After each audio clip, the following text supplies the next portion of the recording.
How's it going, guys? I wanted to make a video very quickly explaining some tips and tricks for how to port your intake manifolds for your 3.7 liter V6 Mustang. So before we get into anything, I'm going to show you what I have here. So here's the ported lower, the ported upper. I also did the throttle body, or the space for the throttle body rather, and I port matched the top of the lower as well. So now as far as the tips and tricks and things to look out for, first thing is to be mindful of how much space you leave in between here when you're porting. So the best is maybe to leave about 1.5 to 2 millimeters of space in between here. And that goes for the top as well. Now, for the top manifold, there's not a whole lot of material to take off here, so you have to be very careful and be mindful of that. Mind you, for the bottom, there's a lot of material you can take out. So this one is where it's going to make the biggest difference.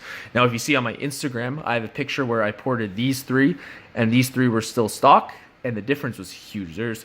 It's surprising how much material they put on these things from the factory. So this one you're going to have some fun with, but again, just be mindful of the space you leave in between here. 1.5 to 2 millimeters is probably where you want to be at, okay? And for the throttle body too, that one, about the same thing, 1.5 to 2 millimeters.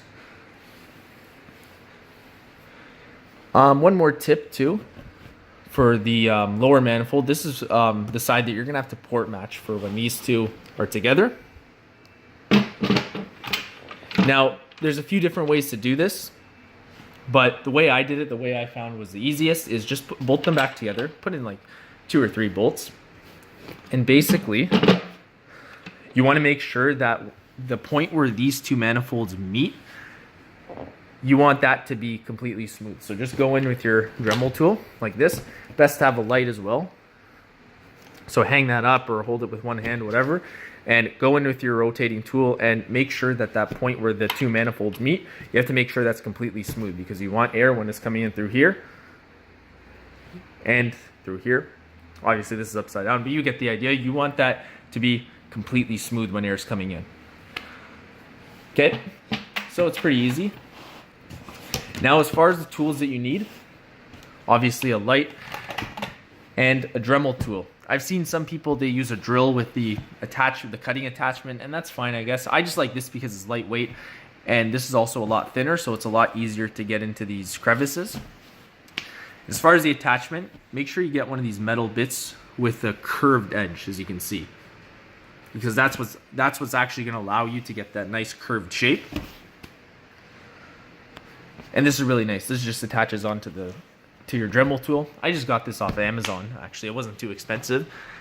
And the bit was just at Canadian Tire, where you can get that in any hardware store. But other than that, it's pretty easy to do. It just takes a lot of patience. This probably took front to back. You're probably looking at anywhere from a pro might be able to do it in 2. A beginner might be able to do it in total maybe 5 or 6 hours. But it's pretty easy to do. So guys, I hope this video helped. Check out my channel. I'm going to be posting a lot of my ProCharge 3.7. And please like, comment, and subscribe. Thanks a lot.